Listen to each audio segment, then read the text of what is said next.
Yeah. Might want to download that Exxon Mobile Rewards Plus app. Yeah. Are you the Exxon Tiger? I am. Yeah, new users can earn $10 in points, $5 after your first purchase and $5 after your second. That's a lot. That's a whole lot. It is. Well, hey, you get on that download, buddy. I will. Loading. Download the Exxon Mobile Rewards Plus app and join today. Exxon. Trust the Tiger. For details, visit ExxonOffer.com. Did you know Lululemon's iconic Flow Y bra also comes in tank top styles and even a dress? Now in new fun summer colors, Flow Y brings a racerback shape to streamline styles you can wear anywhere. Our buttery soft Nulu fabric feels nearly weightless, with sweat-wicking 4-way stretch for comfort you'll want to keep on after practice. Flow freely, on and off the mat with light support and refined design. Shop Flow Y now at Lululemon.com.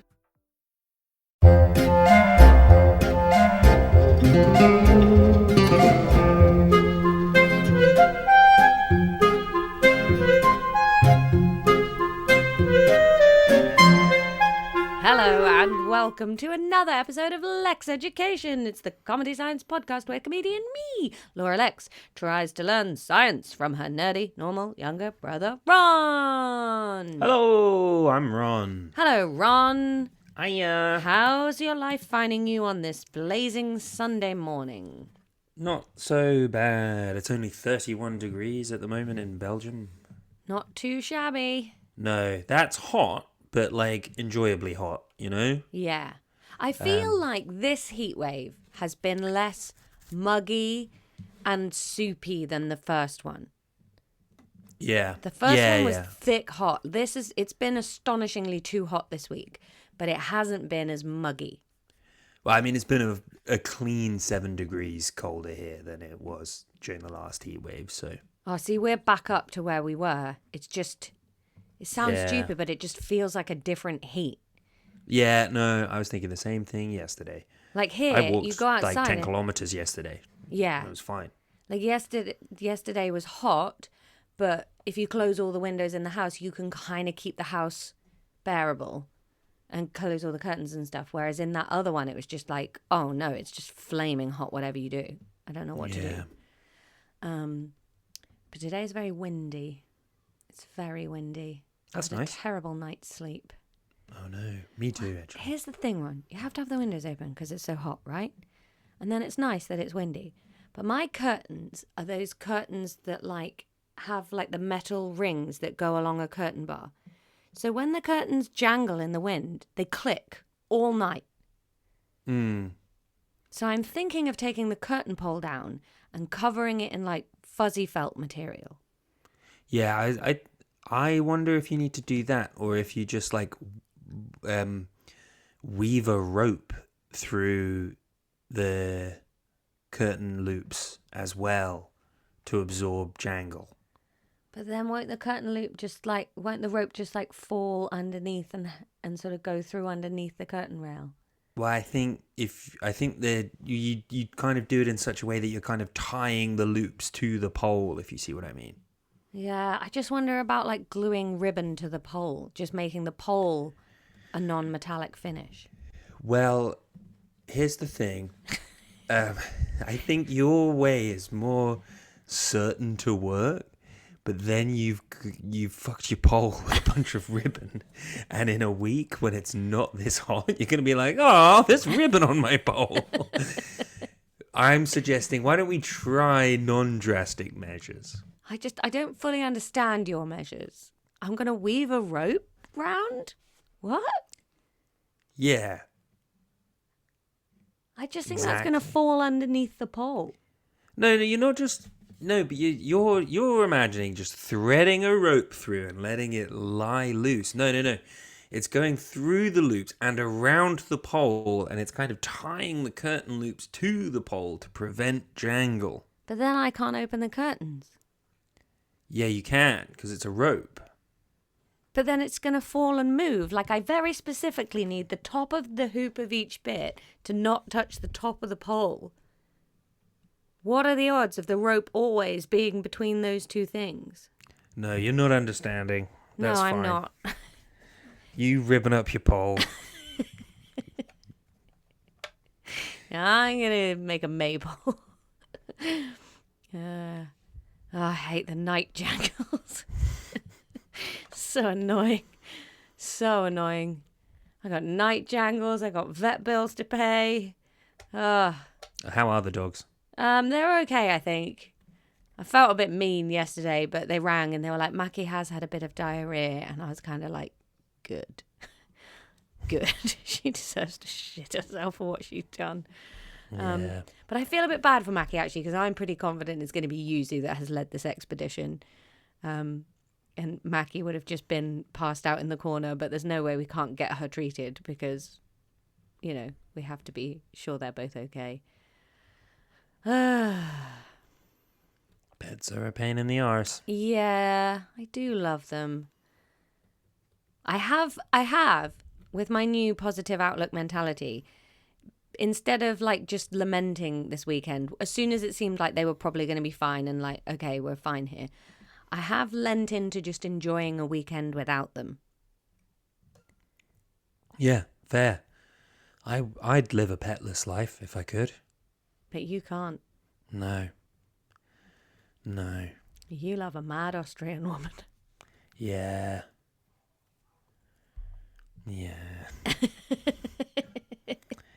She is mental. Yeah. I've got my last day tomorrow before I go on holiday. Yes, you're off to the south coast. Where I live. Yeah. And I'm going further along it. One of those lateral move holidays. Mm-hmm. Here's the thing, Ron. Pretty standard for me. I don't have enough time off to leave the country because I have to be back for a gig on Thursday. So it was like either Despite not really being like in a place in the UK where you could be closer to another country. I know, but then it's like if we go to France and then I have to travel back to the UK to do a gig on Thursday and go back again, that's just annoying. So... Yeah, who would do that? Well, I did that last time. Yeah, exactly. I'm not doing it twice in 1 year. That's ridiculous. Because then Tom and Charlie, the podcast, are just in a cycle of just demanding more holidays from you because you keep leaving. Exactly. So with this one, it's just... I think is the thing that normally puts me off UK holidays is the price for what you get. Because it's astonishingly expensive to holiday Why have I in the put UK. gum in? That's mad. Yeah, that is mad. Why have you done that? I really wanted the minty taste, so I'm going to really quickly chew. I love gum. I have gum in the car, and I have it too much. It's too expensive to go on holiday in the UK, so we've never really done it before unless we've gone like camping with the fam or something. But this place was just pretty cheap, so we're going to give it a go. I don't really get why the UK is so expensive. Family holiday to Italy next year. Yeah. Family holiday to Italy is exciting. I need to work out which part of it, like how we're going to travel in and around it. Because I think we're going to come and then we're going to turn it into like a big holiday. I think lots of people are doing that. I think we have done an amazing thing for, well, I mean, it's Italy, so the tourism's quite high anyway, but we've brought a lot of tourists to Italy. Yeah. I'm not sure where we're going to go, but... Well, if you want tips, I've been to a lot of Italy. Oh, I thought you said tits. I was like, do you know nudist? If you want tits, there's some raunchy Renaissance sculptures and paintings. It's one for the dads, though, you know? Yeah. I've got to find an outfit. Yeah. It's going to be hot. It might be hot. Ron's getting married. Married. We've got to tie him to a lamppost. Tie me to a lamppost? Yeah, you know, like hazing. Like, bro, get married. I've got to write my speech. Yeah. I know I'm not doing a speech. I'm just going to corner people and give them a You speech. might be doing... You'll either be... I think you'll be doing a speech or a reading. I think you'll be doing a thing. Fun. I hope it's a We need to- dance. Pardon? Can I do a dance? Yes. Can I choose the song? Yeah. And Judith chooses the choreography. Yeah. Psycho killer. Qu'est-ce que c'est? Yeah. I'm sure Chad of the podcast would do you a dance. She's been doing very well in her ballet lessons. I'm assuming she's going to be Flower Girl. Fun. She'll love that. Yeah. As long as she gets to wear a pink dress. As long as it's nice, because I've seen some of her selects and they are borgin. Well, the thing is, though, Judith will like them. Her taste in clothes at the moment, she likes things to be a little bit spooky. So we spend a lot of time looking for clothes that are pretty, but a little bit spooky. I just want it to not be the most flammable material in the world. Right, I can't promise that. Yeah, maybe. Yeah, well, that's the thing. I think if we make her Flower Girl, then we get to dictate a bit of what she can and can't wear. Whereas if she's just a mental guest, then she can wear whatever she likes. Yeah, fair. Well, she's got. Did I tell you there's going to be a pool? Yeah, I think as I saw the pictures of it. There's an above ground pool now, but they're fully just building a proper pool before the wedding. Yeah. That's fun. Yeah, pretty sick. Yeah. So if it gets too hot, pool wedding. Yeah, Borgo. That's a game we invented at Matt and Lou's Italian wedding last year. Oh, well, yeah, but we don't have Arab oil money. Don't compare us to that. To that wedding. You're getting married in a private villa in Italy with its own pool. Very similar vibes thus far. I got married in a field on a farm in Somerset. Yes, but the UK is really expensive, so we're not paying that much more for a mad old villa than you do for a wedding in the UK. And they had like a million different dinners and Oh yeah, are you lunches saying and I'm not things. going to get fed every 20 minutes for 3 You're days? going to get fed on the day, and maybe not enough. All right, I will bring cereal bars. Yeah. It's exciting though. You've chosen your suit, Have I? haven't you? No. Oh, I thought you sent us a picture of what you were wearing. Something about like what I'm going to wear. I might get a suit tailored. Fuck it, why not? Yeah, I'm you gonna should. get married once. Max got a tailored one for his wedding, and I was jealous. But I'm like, I'm not dropping £1,000 on your wedding, Max. So, No. Yeah. You could drop £1,000 on your wedding. Yeah, might do. Well, I'm hoping Mum and Dad might pay for some of it. Yeah, I reckon they'll pay for your outfit. Maybe. Although I don't think my wedding dress cost £1,000, so you might need to rein your aspirations in. Yeah, with inflation though. Yeah, that's true. The good thing about my dress was that I'm so short that I got a T-length dress and wore it as a full length. So you don't pay as much for a T-length dress. Banging bargain. I need a very average amount of fabric. And I'm a weird shape, so I imagine the tailor is going to be... You look like a stress doll. Somebody like a that's barrel. expecting to be fired soon. Yeah. Oh my God, I had the cutest day yesterday. Child of the podcast did a workout with me. And she's so cute. So I was doing a hit where it was like, do a weights exercise and then a blast on the bike. Exercise, bike. And so she was alternating with me, just like, where am I going next?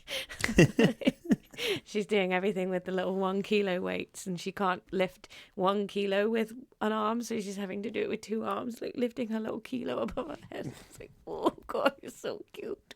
That is very cute. Yeah, she loves it. I think it's cool. I think children of her generation are going to be so much more fitness aware than... Yeah. I mean, I think Gen Z already are, but like, Yeah. it's cool because I got to uni and then, the sort of the teenager metabolism starts wearing off and I'm like, I don't know what I'm fucking doing. No, absolutely I was like, oh, I know what to do. I'll go to the gym. And then I got there and I was like, I don't know what any of this stuff is. So then you just go on the treadmill and you're like, but I could be doing this outside. Yeah. Yeah. Yeah, it's tough. Because we weren't like, I don't remember like exercise and sport really being like a family event. It was like go and do something, but we didn't do that all together. No. So particularly have it built into the lifestyle. You did PE at school. You did sport outside of like PE. You did hockey. I played loads of sports. Yeah. I don't know. It's one of those things where I look back on my childhood. I'm like, maybe the therapist was right. Maybe I wasn't happy because I jumped at every extracurricular activity I could possibly do.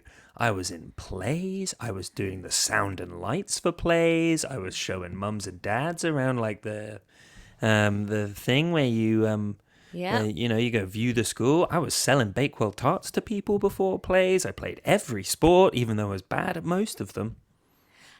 It's because you and I were high achievers young and rested our self-esteem on achieving and being involved rather than actually liking ourselves. Yeah. When I completely plateaued at university and went like, oh, I'm not actually that good at anything. I was good at things at primary school, and that's when I built my idea of the world. And now I'm just a completely average person, and that's quite hard to rectify. Yeah, that's fair. Dad's quite cool for still playing sport well into his 70s, but it does seem like it's quite a lot about the pub. Yeah. I think the thing with Dad is, this is not a criticism, because obviously you love the guy, but he was always very like, hey, come to sport. Like, would love to have you there. But it wasn't so much involving us as allowing us to be in the presence of it. So it's like, come to cricket. I'm not around going to on the interact boundary with line. you. Yeah. You need to entertain yourself while you're here. And I completely understand that now as a parent, but I'm like, okay, that's what you got to do. You got to you got to make it fun and involve them in it. Like, we're going to cricket again today. It's like a family fun day at the cricket ground, and they do really cool stuff now. Like, there'll be face painting there, and I know this is a county ground, it's not like village cricket, but they also like at the tea break in the afternoon, or because today's T20, it'll be after the game, they let everybody go and play on the outfield, so That's kids cool. get to take their bat and ball down and play, and you're like, okay, even though Child of the Podcast isn't watching a lick of the game, she's hopefully building up this idea that, oh, I quite like that vibe.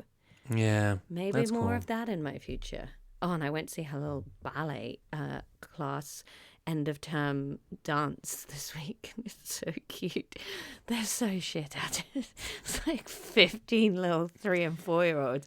And you're like, dudes, you've done this every week for 10 weeks. None of you are even looking in the right direction. They're all just like, do, do, do, do, do. You're like, you could have got 10 4-year-olds in off the street and they'd have had the same success with this. If this was Soviet Russia, like, your relatives would already be in the fucking gulag. Yeah, you don't even know what a good toe is. That is not even good toe adjacent. Yeah. But she's very cute. She's mainly done it because she wanted the pink tutu. But I'm like, That's fair. You committed. You went to the classes. If you did it for a tutu, that's fine. I think if I end up having kids, they'll probably end up being bilingual anyway, which is cool. Yeah. If Judith remembers any German by the time this happens. But then I'd want to, I think I'd be pushing them to play one sport and learn one instrument, and it doesn't matter which. Although if they choose a shit instrument, I'm going to be like, you're not going to want to do this in 5 years. Let's pick something mainstream. Here are the drums. Yeah, our parents were very good at letting us play instruments. Yeah, and that was very cool. But then I remember getting like 2 years into learning the saxophone and being like, I don't know any songs on saxophone. So my patience for this is quickly running out, because when it's not Christmas and I'm not playing the Pink Panther theme, I have nothing.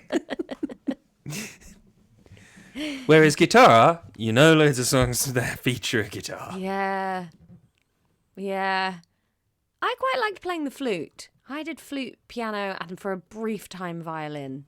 Yeah. But quite quickly jacked in violin. But flute was fun.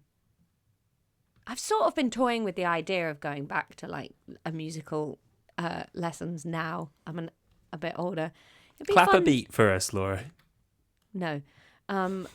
Go on, because that's quite important. Yeah, well, that's why I want lessons. I didn't say I was good at it. I said I'd like to go back to lessons. That'd be fun. What would you learn? Flute again? Yeah, maybe, because the thought of getting a keyboard set up somewhere in the house is annoying. Yeah, fair. But flute could be fun. I might, if I ever have space, learn how to play piano. I just love piano.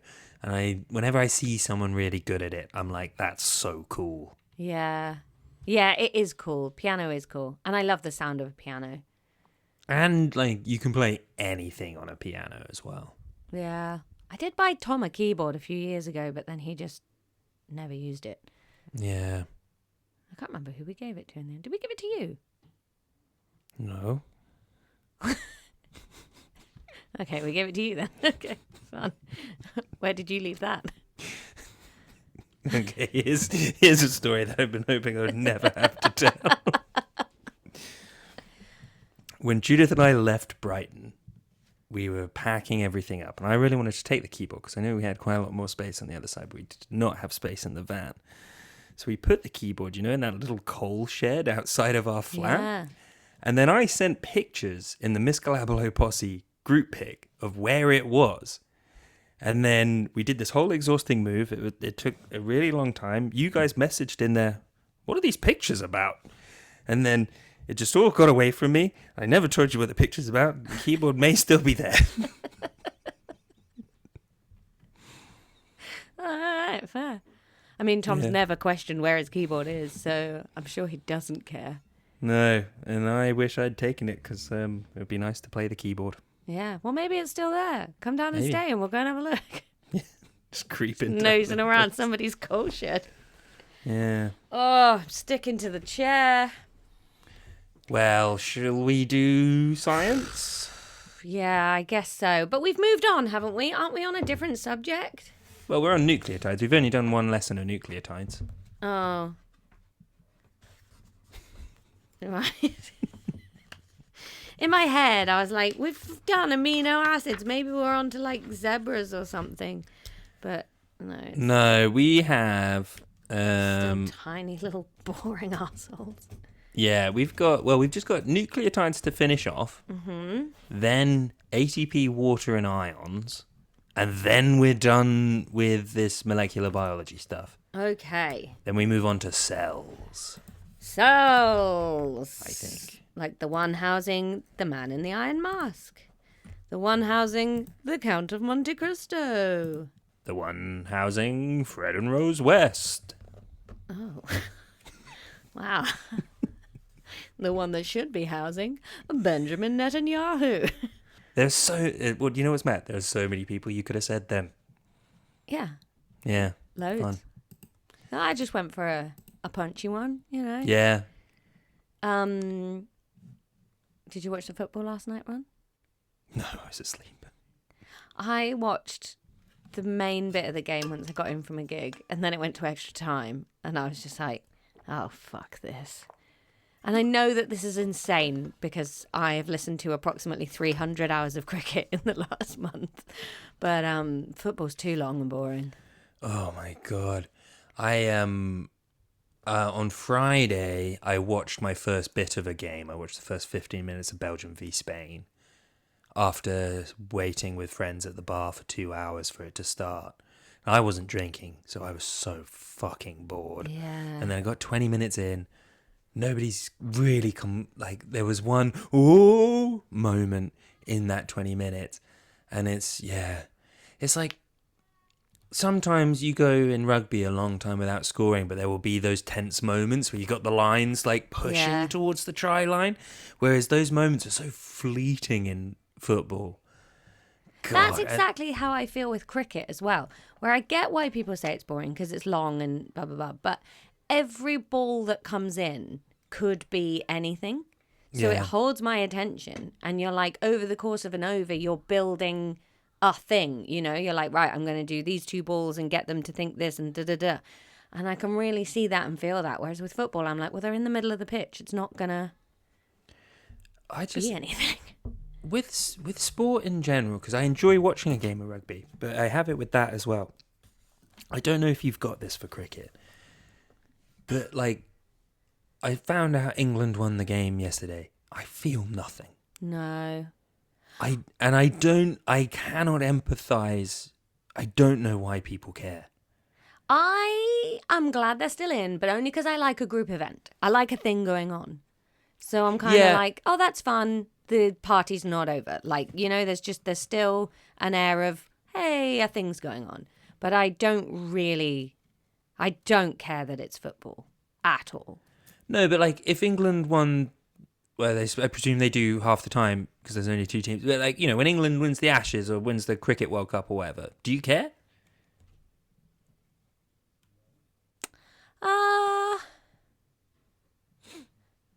I don't have like a...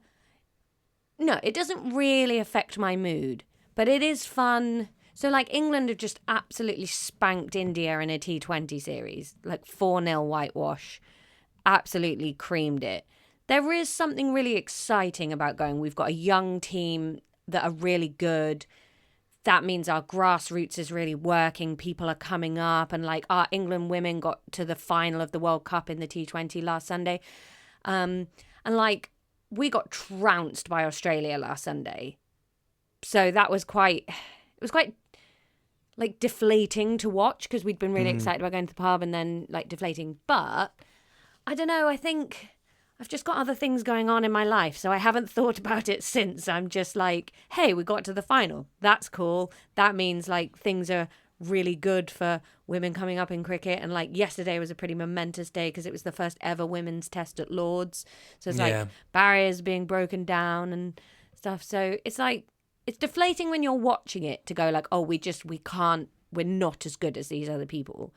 But then once it's over, it's like, I just have other exciting things in my life, so the sport doesn't bleed into my mood.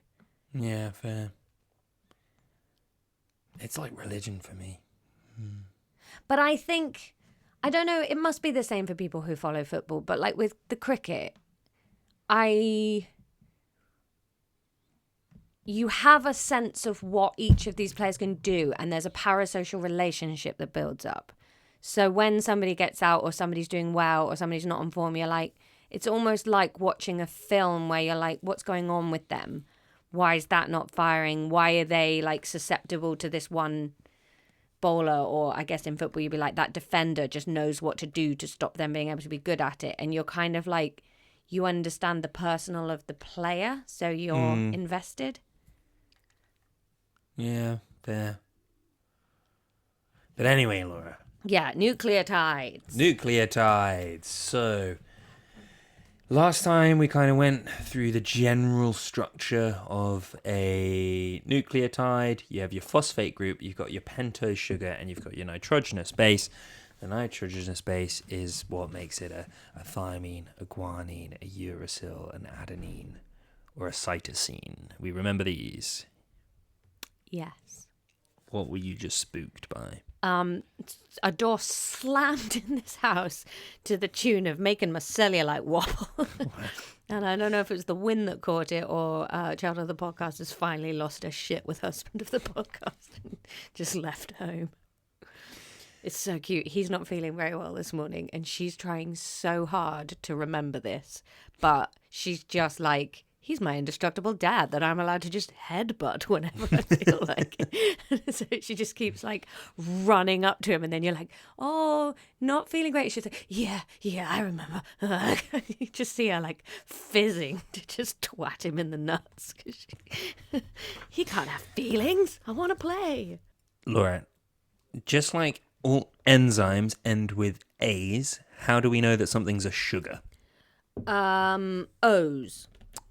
Absolutely.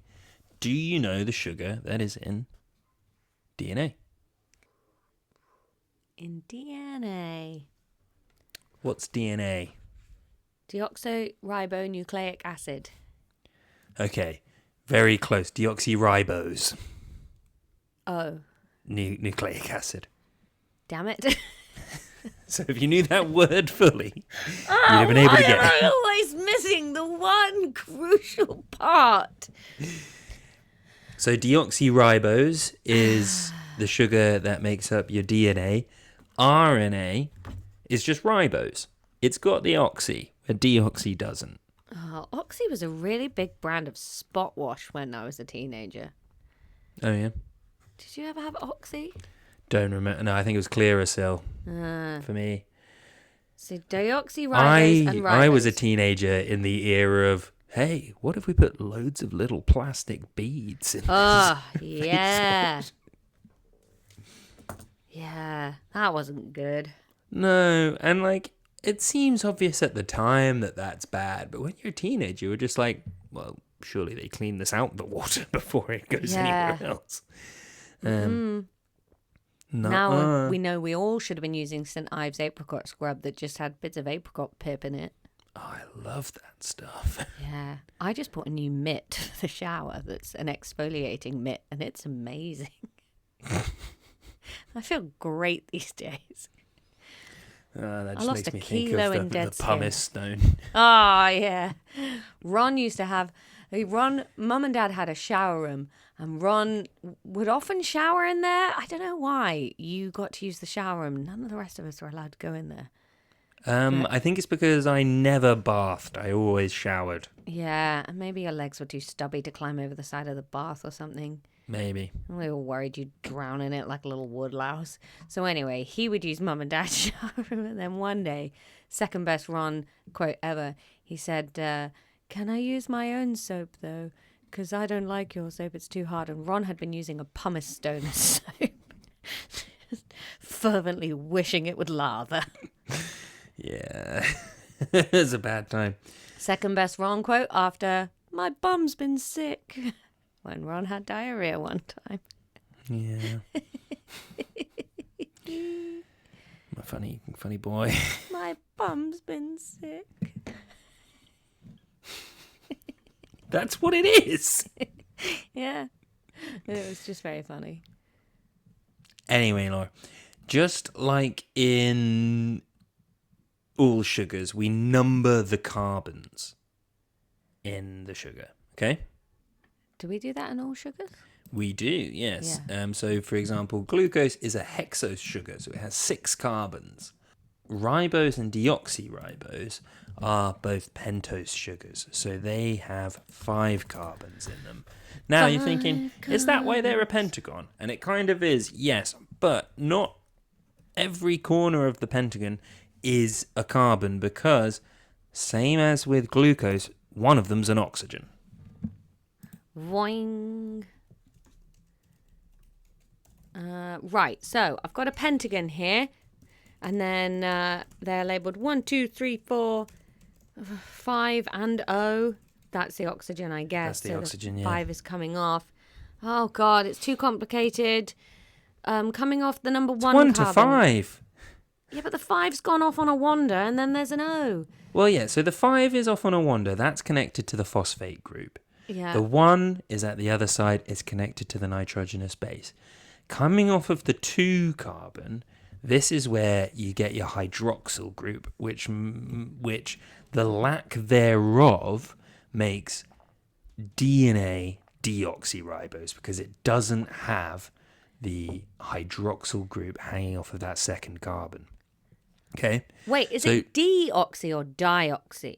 Deoxy. So no It is oxy. unoxy. Yeah. Oh, I thought it was 2-oxyed. No. Oh. It is deoxy. Now, Laura, concisely, what's so wait, DNA what's for? deoxy and so one's deoxyribose and one's ribose. Yes. RNA has ribose, DNA has deoxyribose, which just doesn't have that oxygen in there. There's just a hydrogen. But then they're both no oxy. Shouldn't one be deoxyribose and one be oxyribose? Well, no, because the ribose has an oxygen there. Well, then I think it should be called an oxyribose so that you know. Because No, at it's the just moment, ribose. it just and then feels, it's ribose without the oxy. it just feels like they're both no oxy. No, it's ribose classic and deoxyribose. But I didn't know that there was an oxy in the ribose. Well, yeah, but, like, you can and they have filled many books with what you don't know. So I don't think that's the basis for anything.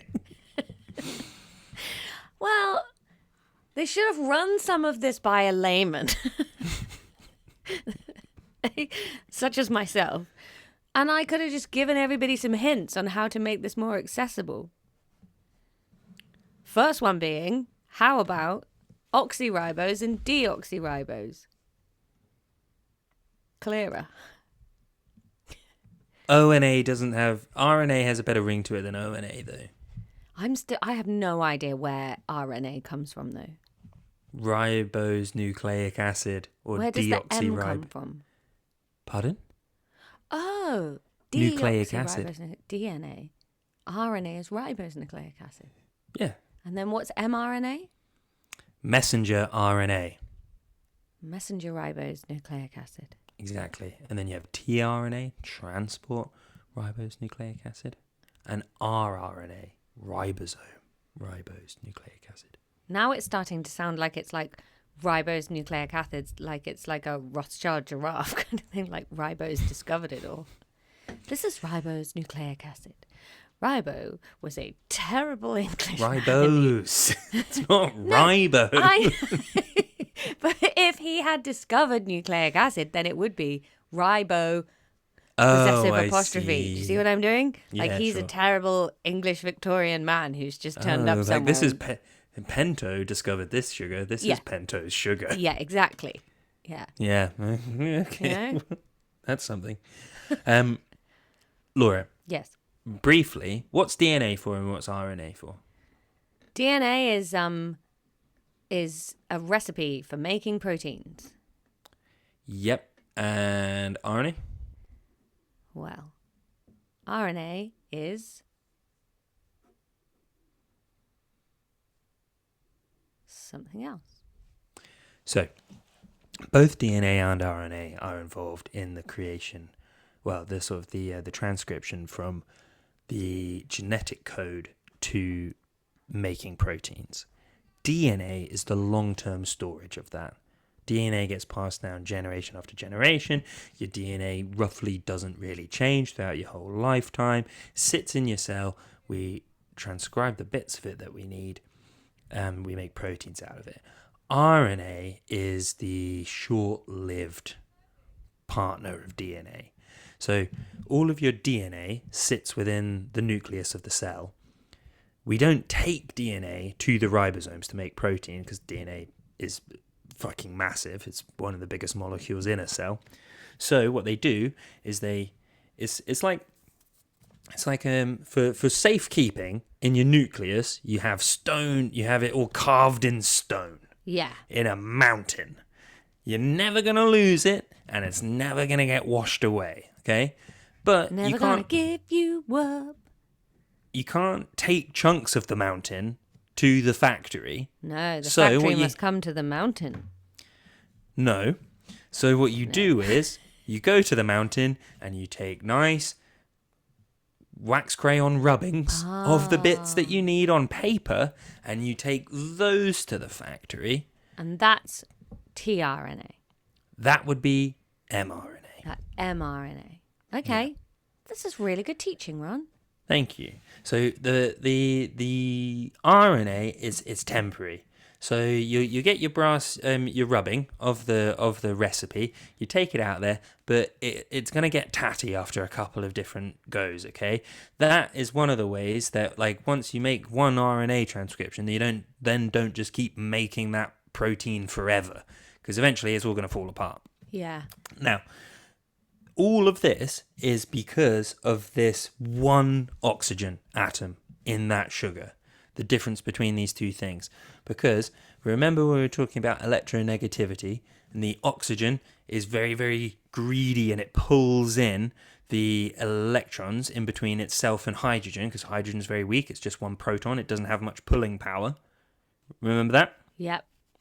So oxygen pulls those electrons very close to it. You get your hydrogen bonds. You get a polar bond on this hydroxyl group coming off of the deoxyribose. So in RNA, you have all of these polar bonds wanging around. They're bonding to stuff. It's going to create lots of little interactions and stuff wherever it's there. Not very stable. Deoxyribose, no oxygen, more stable. Jobs are good 'un. Yeah. That's okay. why that's for long-term storage. The other one is for short-term. Okay.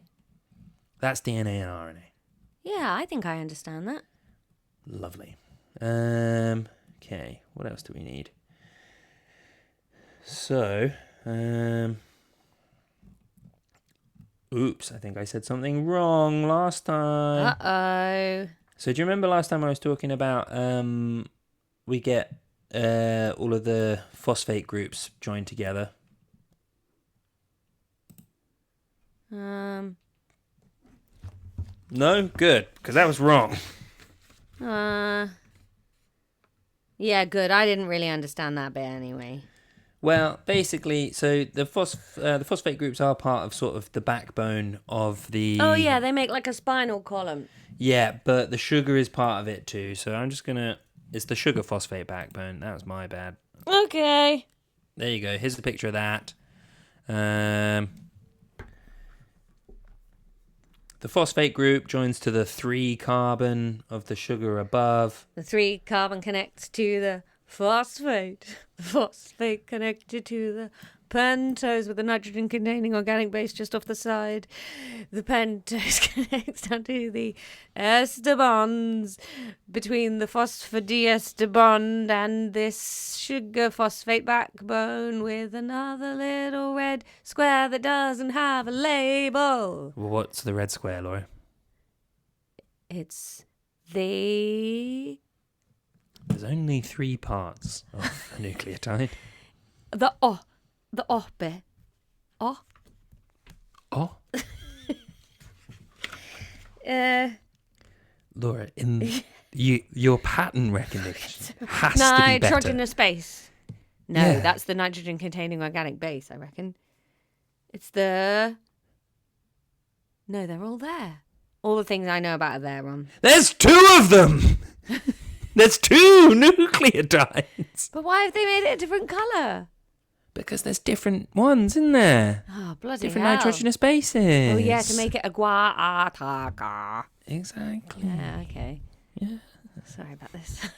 I'm very hot. Thicko. No, I'm not thick, I'm hot. Remember how smart I am in the winter? No. Yeah, I'm really smart in the winter one until I'm thick because I'm too cold.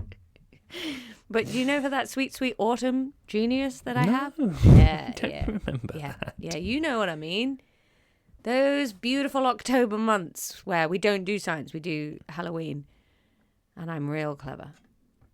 So there's a ester bond on either side of the phosphate group. This is called a phosphodiester bond. This time it is di for 2, not D for none. It's like they're trying to make this difficult. And I think that's a good place to leave it for the science for today. Phosphodiester. That sounds like an Academy Award-winning actress.